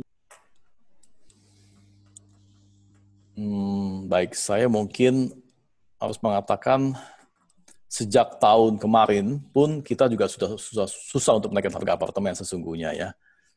Kalau saya juga kebetulan memegang juga Century 21 Indonesia, di mana bergabung lebih dari 80 member broker di bawah kami, ada 1.000 agent aktif. Sejak 2 tahun terakhir, bahwa pasar properti di Indonesia itu mengalami koreksi harga dari 20-40% koreksinya. Jadi Anda bisa bayangkan kalau di secondary penawarannya ada sudah diskon sampai dengan 20-40%, developer itu kan setengah mati ya kalau mau bertahan di harga. Tapi biasanya memang susahnya developer itu nggak bisa nurunin harga. Yang kita bisa memberikan diskon maksimum, kemudian kita berikan cicilan panjang gitu ya. Sebenarnya ada discounted value juga di sana, tetapi kita nggak potong harganya. Jadi kalau ditanya berapa persen, itu relatif tergantung masing-masing developer punya rahasia cost-nya. Saya nggak bisa katakan, tetapi yang terjadi di pasar secondary, koreksi itu 20-40%. Itu sejak 2 tahun terakhir. Jadi sebenarnya sebelum pandemi juga udah terjadi koreksi harga ini ya Pak ya? Iya. Dan dengan kondisi pandemi ini, ya sebenarnya itu terjadinya memang udah dari sebelum-sebelumnya. Seperti yang Bapak bilang juga, inovasi yang dilakukan sebenarnya juga udah dilakukan dari sebelum-sebelumnya. Cuman yang digital ya. Iya, cuman sekarang ini lebih memicunya lagi. Oke, ini ada pertanyaan berikutnya Pak dari Jakobus Wiguna, arsitek angkatan 95. Pertanyaannya lebih kepada bagaimana dengan properti yang dilelang oleh bank? Apakah sudah bertambah dan berapa persen pertambahannya? Lalu prosedur ikut lelang apakah akan dipermudah? Dan kira-kira bulan berapa recovery untuk industri properti dan kontraktor akan mulai naik? Ya, lelang saya nggak ikuti. Kalau lelang akibat pandemik ini saya kira mungkin terlalu dini mengatakan gitu ya. Karena bank masih berusaha, bahkan bank kan juga dihimbau oleh OJK untuk memberikan semacam keringanan, ya pembayaran cicilan hingga 1 tahun. Jadi sebisa mungkin jangan sampai kolaps kasarnya kliennya. Jadi usahakan klien tetap bisa mencicil lah. Jadi terlalu dini untuk mengatakan ada lelang besar akibat kondisi ini. Prosedur lelang bermacam-macam dari setiap tempat ya. Mungkin saya kurang begitu paham jujur mengenai lelang. Tetapi biasanya pihak bank itu sebelum dilelang, itu biasanya pihak bank itu ada menghubungi seperti kami dari agent Century 21 dihubungi untuk diminta bantuan untuk menjualkan dulu. Kalau itu fail, baru mereka lelang. Jadi seperti itu kira-kira. Nah, kalau soal ditanya sampai kapan, sekali lagi situasi ini kan nggak ada yang pernah tahu. Ya, logikanya kalau vaksin ketemu selesai semua gitu ya. Tapi kan vaksin ini kita nggak tahu kapan. Jadi makanya kita semua percaya setelah ini mereda, bukan berarti selesai segala-galanya. Tetap kita mesti ada berjaga jarak, menjaga higienitas kita yang lebih tinggi, menjaga kebersihan, selalu. Maka dikatakan timbul sebuah normal baru gitu di dalam kehidupan kita. Seperti contoh yang Siam Mall tadi kita lihat. Sebenarnya sesuatu yang kagak nyaman untuk dilihat. Masuk mana-mana harus disemprot dulu dengan bahan disinfektan misalkan. Kan sesuatu yang tidak nyaman sebetulnya. Tetapi itu akan menjadi biasa nantinya. Sampai diketemukan vaksinnya. Ini ya, jadi saya nggak bisa jawab kapannya, Pak. Baik. Ini pertanyaan berikutnya dari Pak Markus Linggo. Ini kan tadi ada mengenai respon pemerintahan terhadap subsidi bunga. Itu apakah otomatis cicilan konsumen jadi berkurang, Pak? Logikanya demikian, Pak. Kan subsidi bunga. Jadi bunganya dipotong, Pak. Cuman sejauh ini saya katakan, ini kan pelaksanaan ini kan saya belum dapat infonya sejauh mana sudah dilakukan, seperti apa. Oke. Ya. Terus ini berikutnya dari Pak Luli M. Prambagyo, Sipil Angkatan 88. Pertanyaannya, penundaan pembayaran sewa dan service charge oleh tenant di mall, apakah sewajarnya dikenakan penundaan sehingga jangka waktu sewa diperpanjang atau diberikan diskon, Pak? Ya, dari AP2BI nggak mengatakan itu di diskon, tapi lebih mengatakan penundaan. Tetapi dalam prakteknya kan tergantung. Ya, ada bidang usaha yang masih bisa buka jualan, misalkan jual makanan, tetapi tidak boleh dine-in. Itu saya cek kebanyakan mereka mengatakan lebih dari 50% omsetnya turun. Tapi mereka demi mempertahankan karyawan, mereka masih berjualan. Toh masih bisa kan? Ya, orang pesan lewat Gojek, mereka kirim gitu ya. Tetapi omset itu jauh di bawah 50% dari yang biasanya. Ya. Tapi mereka masih utilize katakan space di mall. Nah, tapi ada juga yang sama sekali tutup. Bioskop sama sekali tutup. Terus kalau dengan bioskop apa kita mau charge dia kalau dia tutup sama sekali? Bukan kemauan dia juga gitu kan. Pemerintah mengatakan dilarang tidak boleh buka. Ya. Jadi dalam praktek itu nanti case by case dilihat kasusnya. Ada yang masih boleh bisa buka menghasilkan omset 50%, ada yang sama sekali tutup atau bagaimana kita mesti lihat. Groceries malah makin bagus penjualannya. Ya, kita lihat seperti bisnis supermarket kan oke kan? Nggak ada masalah kan? Bahkan makin rame. Saya katakan ini jadi kayak kembali ke tahun 70 ya. Saya dari produk lama nih. Saya mengalami lagi. Dulu tahun 70-an itu kita happy banget loh bisa jalan-jalan ke supermarket. Dulu belum ada mall. Sekarang juga kita tuh happy ke supermarket karena mall ditutup. Gitu ya. Kita sekarang pesen makanan ke restoran, bawa pulang, nggak makan di restoran. Kayak zaman dulu, tahun 70-an. Restoran yang enak, tapi tempatnya jelek minta ampun. Kalau zaman dulu nggak lihat tempat kan, yang penting makanan enak. Nah kita kan jijik kan, kita beli bawa pulang. Nah sekarang kejadian, kita beli bawa pulang, karena nggak boleh dine-in. Jadi kayak situasi kayak balik ke tahun 70-an. Jadi sekali lagi kembali yang soal pertanyaan tadi, memang kita AP2B sepakat untuk penyewaan itu ditunda, ya pembayaran, tapi seberapa lama ditundanya kan tergantung dari PSBB gitu ya. Kemudian dibayarkannya kapan, tergantung kesepakatan dua pihak, yang penting kan tidak melampaui 1 tahun gitu kan. Nah, di dalam pelaksanaannya variasi banyak sekali Pak, tergantung kondisi bisnis retail masing-masing. Karena tadi saya katakan, ada yang masih bisa buka, mendapatkan omset, ada yang sama sekali nggak bisa buka Pak. Tentu perlakuannya tidak bisa sama, kalau menurut saya. Oke. Siap. Pak, berikutnya ini ada pertanyaan dari Albert Setia Sucianto dari TI nih, lintas fakultas nih kita kebetulan. Bagaimana strategi Ciputra Group ke depannya di tengah penjualan properti yang semakin lama semakin lesu? Kayaknya ini sedikit udah terjawab tadi, tapi mungkin Bapak mau sedikit mengelaborate lagi, Pak. Ya, saya pikir cuma kita mengutilisasi kembali teknik-teknik pemasaran yang lebih baik, kemudian lebih membuat proyek-proyek kami lebih terlihat di publik ya melalui online event tadi. Kita mesti bikin online event terjadwal, membangun kebiasaan baru supaya orang melihat kami, iklan lebih banyak lagi di sosial media. Tentu bukan cuma sekedar pasang, tapi kita yang berbayar supaya lebih ada tekanan, lebih ada hasil, lebih bisa menghasilkan leads gitu ya, yang bisa dijadikan prospek untuk kami. Produk inovatif, terutama di harga ya, dan nggak sekedar cuma price to product, tapi kita mesti cari lagi intangible benefit ya. Harga sekian, tetapi ada banyak macam-macamnya gitu yang dia dapatkan ya.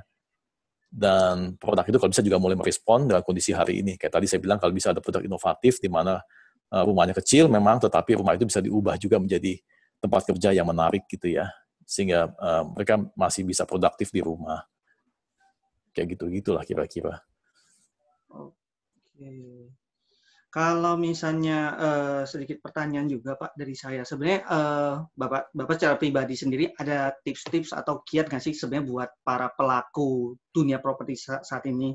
Mungkin untuk yang sekarang ini ada di sektor ada sebagai konsultan, developer ataupun kontraktor, bahkan untuk investor di properti sekalipun Pak. Ya kalau investor saya kira ini saat untuk beli malahan ya, karena betul lagi hancur.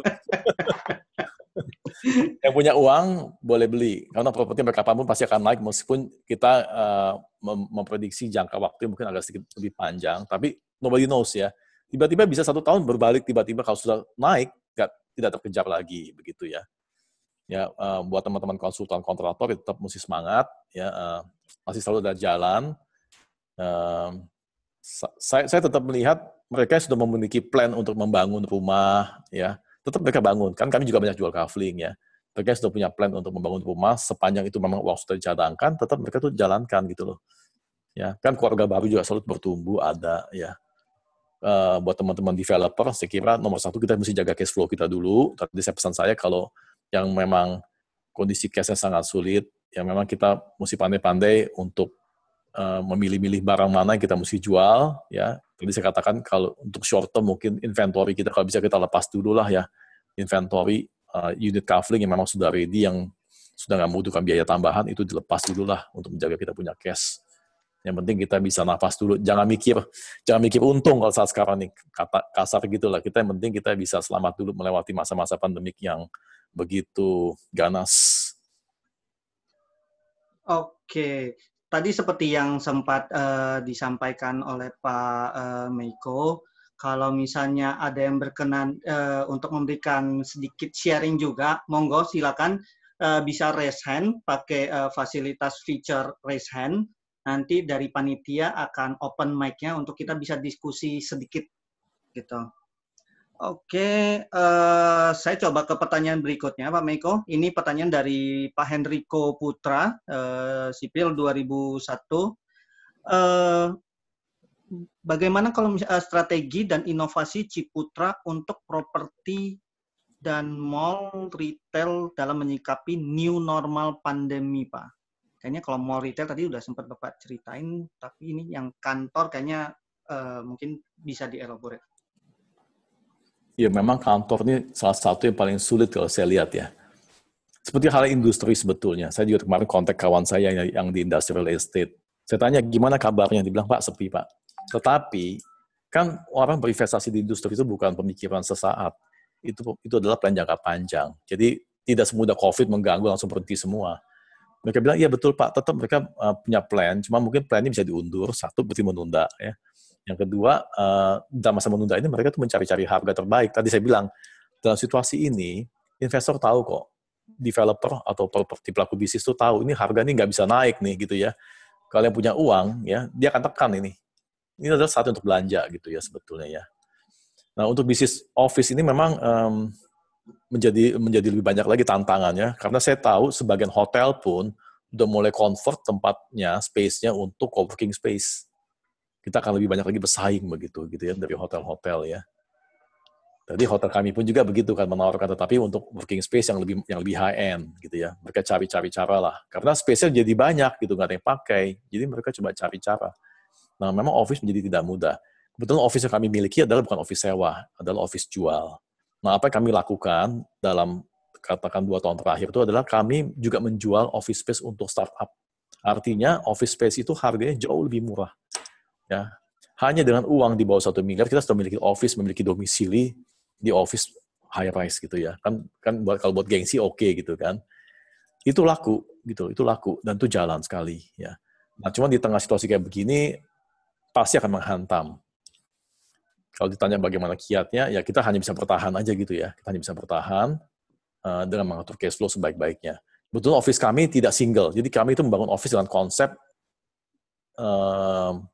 office lifestyle. Jadi kita ada office tower-nya, dan kita ada lifestyle center-nya yang kami gabung dan saling sinergi.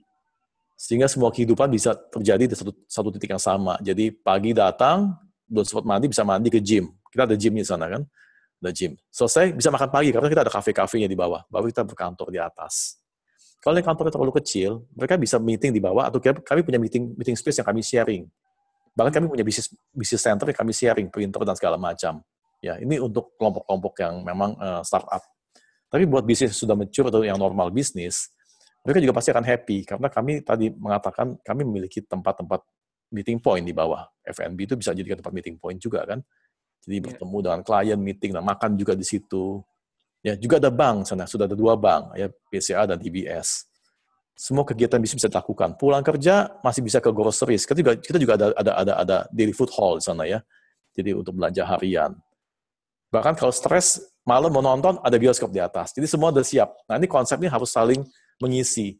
Saya pikir mungkin office ke depan itu nggak bisa lagi stand alone sendirian sebagai office, tetapi kita harus lebih saling mengisi dengan kegiatan bisnis yang lain. Itu office-office yang saya pikir ke depan yang lebih bisa bertahan. Oke. Pak, ini ada juga pertanyaan dari Adrian Bangun, Sipil 98. Sangat menarik kalau tadi jelasin strategi mendapatkan data dari calon pembeli, tentu sebelum Zoom meeting ataupun tadi video conference sih. Tadi kayaknya bukan Zoom meeting ya Pak ya, video conference dengan calon pembeli, kan harus hubungin dulu tuh calon pembeli. Mungkin bisa didetailkan sebenarnya strategi digital marketingnya menggunakan Google Ads tersebut seperti apa Pak? Apakah itu ada hubungannya dengan tadi video call-nya dan Google Ads itu? Oke Pak, kita untuk menjaring klien itu macam-macam. Tapi kan hari ini kita ngarepin walk-in customer sangat susah dan nggak mungkin. Ya, kita nyerang buka booth di tempat di mall, bagikan brosur, orang udah ngejauhin kita. Ngapain dekat-dekat gua gitu kan, lagi zaman COVID juga kan. Nah, jadi dengan Google Display Network ataupun digital ad berbayar itu, kita mampu mendapatkan leads ya. Leads ini kan adalah prospek yang orang yang bersedia memberikan kontak kepada kita untuk kita hubungi. Ya, belum jadi prospek nih, belum jadi prospek. Ya, kita melihat. Nah, setelah kita dapat, baru kita coba kontak balik. Ya, mungkin ada aja yang nomor teleponnya palsu atau apa kan. Nah, begitu terhubung dan mereka merespon, itu mulai jadi prospek kita. Nah, kita mulai menilai apakah ini adalah hot prospect, apakah baru warm, atau cold prospect. Ya, apakah ada cara nggak dari cold prospect yang naik menjadi warm prospect, dan warm naik jadi hot prospect, dan hot prospect jadi closing. Itu prosesnya panjang. Ya, kita menggunakan sistem yang bisa mengenerate leads itu ke dalam monitoring sales kita. Jadi sales pun nanti diberikan satu sistem oleh kita, setelah dapat leads dilempar pada sales yang bersangkutan, itu ada jangka waktunya. Ya kalau jangka waktunya terlampaui, dia akan pindah ke sales yang lain. Jadi dia kehilangan leads-nya gitu loh, kehilangan nama dan calon pembeli. Jadi kami dapatkan nama dan nomor kontak pembeli dari leads tadi. Ya, kita melihat teknologi ini lebih memungkinkan karena lebih masif memberikan datanya. Oke. Gitu. Oke, ini pertanyaan berikutnya Pak dari Bu Desi, Sipil 96. Apakah Ciputra juga memberikan relaksasi terhadap existing buyer yang masih mencicil ke developer? Apabila iya, programnya seperti apa ya Pak ya? Ini mungkin lebih ke yang tadi ya, financing-nya. Iya. Tadi saya katakan kita sudah mendapatkan sekian banyak permintaan dari klien mencicil in-house pada kami. Dan kebetulan yang case yang kami sudah data, ya, yang sudah kami data itu adalah untuk perumahan yang menengah ke atas. 80% mereka setuju dengan skim kami, gitu ya. Setuju dengan skim kami. Jadi itu ada berupa penundaan pembayaran ya, tanpa bunga untuk masa 3 bulan misalnya. Ya. Kemudian dia akan membayarkan sisanya di akhir tahun terserah. Pokoknya akhir tahun lunas. Dan skema itu mereka setujui. Ini kan hanya untuk melewati masa certain 3 bulan. Saya nggak tahu setelah 3 bulan tiba-tiba PSBB diperpanjang. Bisa lain lagi ceritanya. Tapi so far, itu sudah disetujui oleh mereka. Jadi kita hanya memberikan penundaan pembayaran tanpa bunga. Dan kami sudah sepakat kapan dibayarkan sisanya. Begitu kira-kira. Baik, Pak. Ini ada pertanyaan berikutnya, Pak, dari Pak Purnomo, Sipil 91. Dengan kondisi di pandemik ini, apakah ada harapan atau fasilitas tambahan dalam desain oleh konsumer pada properti yang dibeli, Pak? Mungkin ini insight dari customer kali ya, request desainnya. Kami kan sepanjang ini kan menjual rumah massal ya, jadi desain kami adalah desain untuk massal lah. Jadi kami harus mengakomodir satu desain yang bisa diterima oleh semua pembeli, begitu kan. Oke. Kalau yang request by customer, kita nggak masukkan, tapi memang dulu kita tuh ada jasa istilahnya tailor-made gitu ya, customize. Jadi setelah dia beli, dia mau ubah-ubah ini itu kita layani. Tapi biaya perubahan ditanggung oleh customer. Mungkin maksud pertanyaannya bukan itu kali. Tadi saya tangkap untuk setelah masa pandemi ini, adakah perubahan dalam desain begitu ya. Yang tadi saya katakan kemungkinan gitu ya, kemungkinan kita mungkin tidak lagi menjual hanya rumah dengan 2 kamar tidur, tetapi memberikan suatu ide kemudahan di mana ruang itu bisa menjadi fleksibel sebagai office misalkan. Kemudian di ruang penerima utama ada tempat storage untuk menyimpan sepatu, misalkan kalau sepatu nggak boleh masuk ke dalam gitu kan, mereka nggak mau bawa kotoran ke dalam seperti di Jepang dan di Korea. Itu kan gaya hidup yang kita nggak alami sebelumnya. Mungkin bisa ke sana, mungkin bisa ke sana ya. Masih banyak hal-hal lain sih yang kita bisa explore, belajar dari perilaku yang sekarang ada. Sekali lagi, ini kan semua tidak ada yang duga, jadi kami juga belum siap sekali. Kita masih mendalami perilakunya bagaimana ke depan. Tapi yang pasti, contoh yang dari Citra Garden Puri Jakarta itu, di mana rumah kecil, ya, tapi 2 lantai. Tapi mereka punya facility co-working space di clubhouse-nya gitu ya. Jadi kalau mereka nggak mau di rumah, kan jenuh juga kerja di rumah ya, seharian di rumah terus, nah mereka bisa pakai co-working space kita di situ. Ya, kami juga menyediakan gudang sewa di sana ya, daripada kita bangun gudang sendiri, toh nggak ada yang rawat, kotor, dan segala macam, bisa sewa dengan kita, gudang kita higienis misalnya. Nah itu salah satu jawaban juga kan untuk. Makanya menurut saya service residence yang kami tawarkan kemarin itu memang tidak melihat pandemik sebelumnya, tetapi ketika zaman pandemik begini, itu menjadi salah satu nilai penolong kami juga. Makanya waktu kita melakukan online selling, 1 hari kita bisa habiskan penjualan itu sampai dengan 55 miliar hanya 1 hari. Oke, Pak, ini kebetulan ada Bu Desi, kayaknya dia ada pertanyaan tambahan, mungkin kita open mic aja ya untuk Bu Desi. Bang Novi boleh dibantu?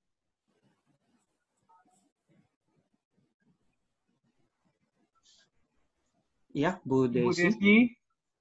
Ibu Desi ini dari manajer marketingnya Sumarekon Bandung, tadi ngajuin pertanyaan yang udah dibacain sih sama Bro Hansen, mungkin Bu Desi mau nyampaikan sendiri.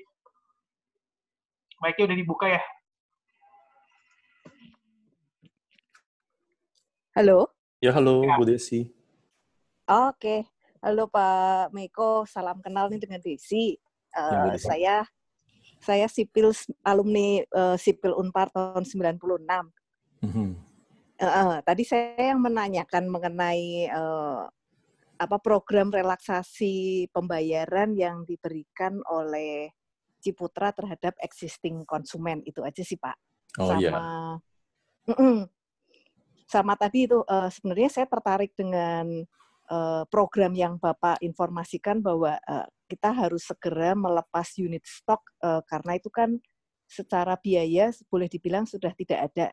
Iya, betul. Itu dengan Bapak programnya memberikan diskon. Nah, cuma yang menurut saya yang perlu disikapi adalah bagaimana kita menghadapi existing buyer nih Pak, karena kan walaupun tidak menurunkan harga, tapi kalau Bapak memberikan diskon itu kan pasti tetap image di konsumen adalah harga di Ciputra itu turun. Nah, itu bagaimana menyikapinya terhadap existing buyer dan terutama investor supaya di kemudian hari kalau Bapak mau menjual lagi ke investor tersebut itu tidak menjadi masalah. Kira-kira seperti itu, Pak. Baik, saya menjawab yang kedua aja kali ya, karena yang pertama sudah jawab tadi ya. Jadi mengenai stok tadi itu yang saya maksud adalah stok-stok yang memang sudah old stock, yang biasanya lokasinya sudah lokasi yang tidak bagus, bentuknya irregular, kaflingnya. Jadi memang ada catatan di sananya.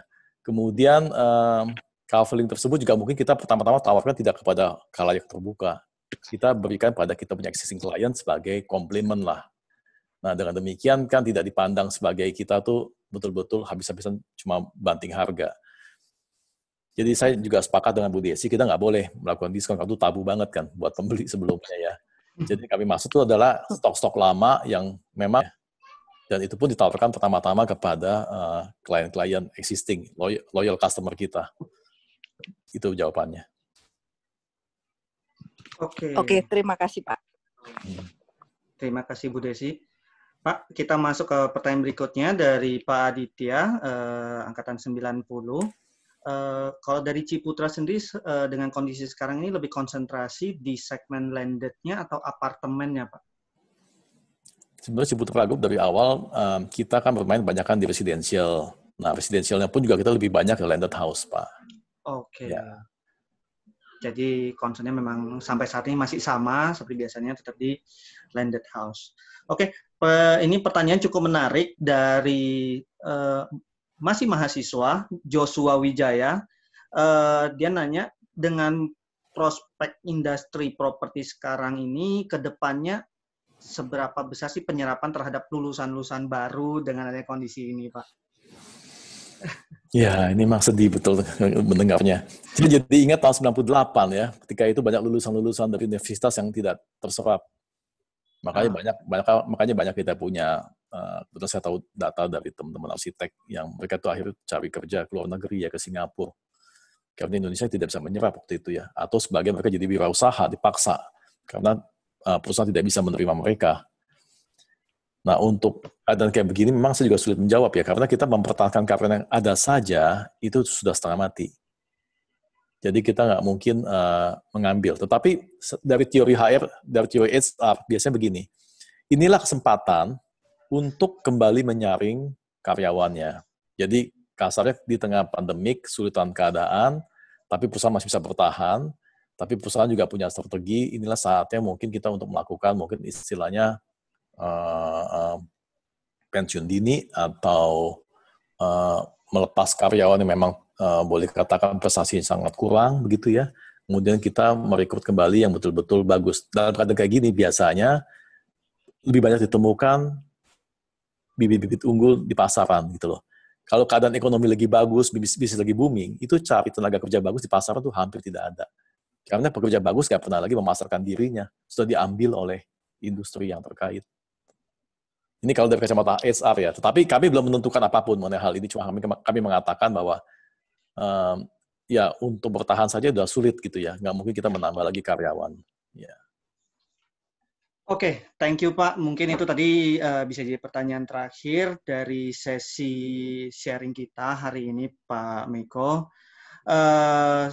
Mungkin dari Pak Meko sendiri ada penutupan Pak ya, untuk menutupi sesi talk show kali ini Pak. Ya, pertama kembali lagi terima kasih untuk undangannya. Jujur saya juga jarang sekali aktif di Ikatan Alumni, tapi tawaran dari Pak Michael dan kawan-kawan saya terimalah supaya saya bisa lebih ada di kalangan alumni begitu ya. Sangat senang bisa berjumpa dengan kawan-kawan alumni meskipun hanya melalui V-call seperti begini ya. Saya nggak bisa lihat wajah mereka, tapi mungkin mereka mendengar saya. Ya, mudah-mudahan kita bisa lewati masa pandemik ini dengan baik. Ya, sekali lagi setelah pelepasan masa PSBB bukan berarti semuanya aman. Jadi seperti saya sampaikan tadi, kita mesti siap dengan new normal, ya, normal baru ke depan dengan segala macam protokol yang sangat ribet, tapi mau tidak mau karena vaksinnya masih belum ketemu.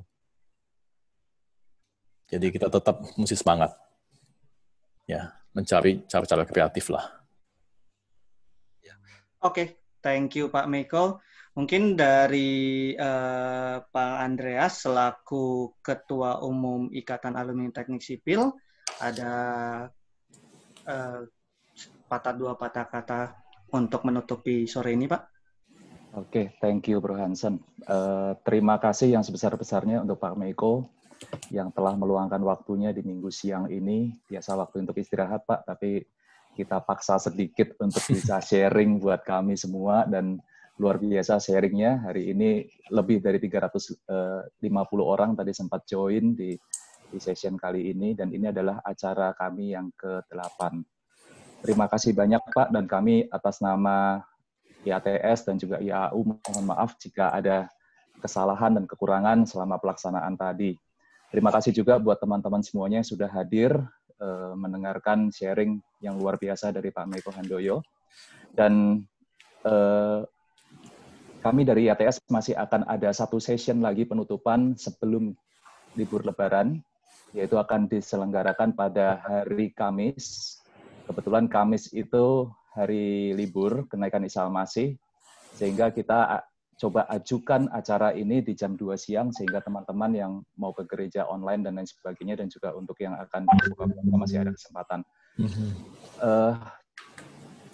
Event kali ini adalah kita akan bicara mengenai transformasi bisnis online selama dan setelah pandemi.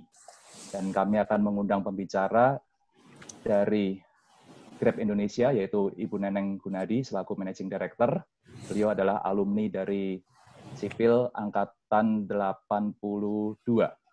Dan juga dari CEO Blibli.com, Pak Kusumo Martanto. Beliau bukan alumni, sebetulnya beliau pernah kuliah sebentar di Sipil Unpar dan seangkatan dengan saya di 91 untuk beberapa bulan sebelum akhirnya beliau pindah ke Amerika. Dan acara hari ini, nanti hari Kamis yang lebih hebohnya lagi akan dimoderatori oleh Project Pop Yosi, dan juga ada special performance dari UCI, Kelompok Suara Parahyangan. Dan ini adalah dipersembahkan kerjasama antara IATS dan FISIP Unpar. Jadi kalau kali ini kami bekerja sama, IATS bekerja sama dengan IAAU, hari Kamis kami akan bekerja sama dengan FISIP Unpar. Pastikan untuk bisa terdaftar, link akan dibuka jam 5 sore, karena kesepakatan dengan teman-teman dari FISIP, kita semua sama-sama buka, karena takutnya ini meledak, sehingga kapasitas 500 orang tidak mencukupi. Tidak mencukupi. QR Code sudah tertampil, jadi bisa di foto dulu, atau link juga ada di flyer tersebut. Pastikan teman-teman juga bisa terdaftar di sini. Kemudian yang kedua adalah karena acara ini sifatnya gratis, semuanya dari pertama kami selenggarakan hingga yang hari ini adalah ke-8, dan besok hari Kamis adalah yang ke-9. Kami tidak memungut bayaran apapun, tapi apabila teman-teman mau berdonasi untuk operasional IATS dan IAAU, kami sangat tunggu sekali, karena saat ini buat kami, kedua ikatan alumni agak sulit untuk melakukan kegiatan apapun, sementara kami juga ada overhead dan lain sebagainya. Dan kami sangat mengharapkan bantuan dari teman-teman semuanya. Dan acara hari ini atas persetujuan dari Pak Meiko juga nanti akan kami upload di YouTube IATS Unpar. Pastikan teman-teman untuk subscribe dan bisa nikmati tayangannya dalam beberapa hari ke depan. Dan kemungkinan kami akan coba untuk upload semuanya dari sejak pertama kami bikin acara online ini, dari yang pertama hingga yang hari ini, bahkan mungkin juga nanti yang besok nanti. Sekian dari saya, dan pastikan teman-teman untuk bisa hadir dan kita bergabung lagi, ketemu lagi di hari Kamis. Sekali lagi terima kasih Pak Meiko atas waktunya, atas sharingnya luar biasa. Ya. Oke, terima kasih Pak Meiko. Meiko. Bang Andreas. Sama-sama, terima kasih. Thank you Pak Meiko. Bang Daniel, mungkin setelah ini kita ada acara foto bersama dulu ya. Mungkin yang lainnya bisa nyalain videonya supaya